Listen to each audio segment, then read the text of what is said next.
चलिए क्लास शुरू करते हैं इस टॉपिक का CV3 structure of alcohols, phenols and ethers. सबसे पहले बात करते हैं एल्कोहल्स के स्ट्रक्चर की। तो स्टूडेंट्स, ये तो आप जान चुके हैं कि एल्कोहल्स में अगर हम सभी एल्कोहल्स को एक कॉमन स्ट्रक्चर से रिप्रेजेंट करना चाहें तो ऑक्सीजन के एक तरफ एल्काइल ग्रुप होता है और दूसरी तरफ हाइड्रोजन होता है। एल्कोहल के स्ट्रक्चर को समझाने के लिए हमने यहाँ पर जो मॉलिक्यूल लिया है वो है मिथेनॉल, यानी कि सिंपलेस्ट एल्कोहल।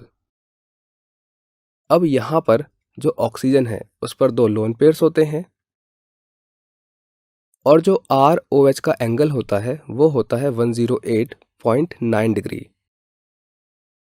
अगर बॉन्ड पैरामीटर्स की बात करें तो मिथाइल और ऑक्सीजन के बीच का जो बॉन्ड लेंथ होता है वो होता है 142 पिकोमीटर, जबकि ऑक्सीजन और हाइड्रोजन का जो बॉन्ड लेंथ होता है वो होता है 96 पिकोमीटर। मिथेनॉल के जो मेन स्ट्रक्चरल फीचर्स होते हैं उसमें सबसे पहले है कि यहाँ पर जो ऑक्सीजन एटम है वो sp3 हाइब्रिडाइज्ड है और जो मिथाइल का कार्बन एटम है वो भी sp3 हाइब्रिडाइज्ड है। और यहाँ पर जो COH एंगल है वो जो स्टैंडर्ड टेट्राहेड्रल एंगल होता है उससे कुछ कम है और इसकी वैल्यू है 108.9। अब क्वेश्चन ये है कि ये एंगल कम क्यों है? तो इसका रीज़न है कि जो ऑक्सीजन के अनशेयर्ड इलेक्ट्रॉन पेयर्स हैं,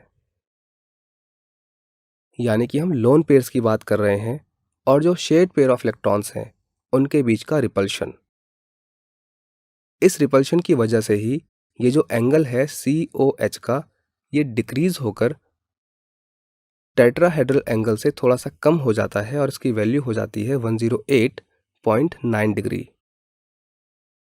चलिए क्लास, अब बात करते हैं फिनॉल्स के स्ट्रक्चर की। फिनॉल को हम कुछ इस प्रकार से रिप्रेजेंट कर सकते हैं। आप देख सकते हैं कि यहाँ पर भी ऑक्सीजन पर दो लोन पेयर्स हैं।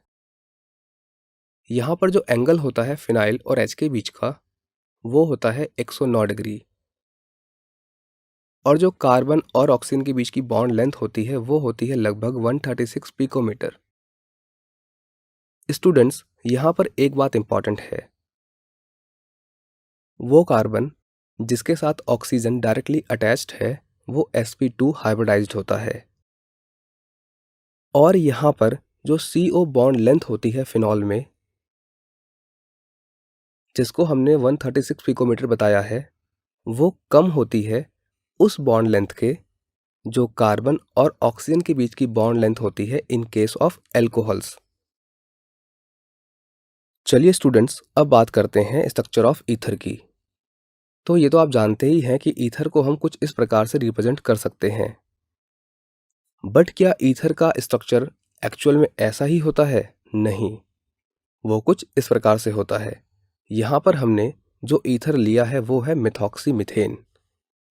ये तो हम जानते ही हैं कि ऑक्सीजन पर लोन पेयर होते हैं, और यहाँ पर जो COC का बॉन्ड एंगल है वो होता है 111.7 डिग्री,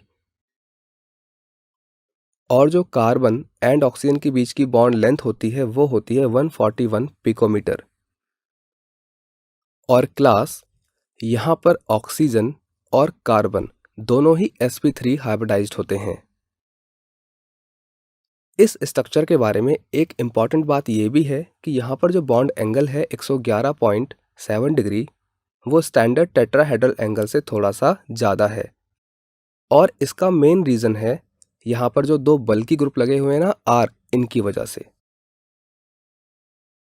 इन दोनों R ग्रुप्स के बीच का जो रिपल्सिव इंटरेक्शन होता है वो इस एंगल को थोड़ा सा बढ़ा देता है।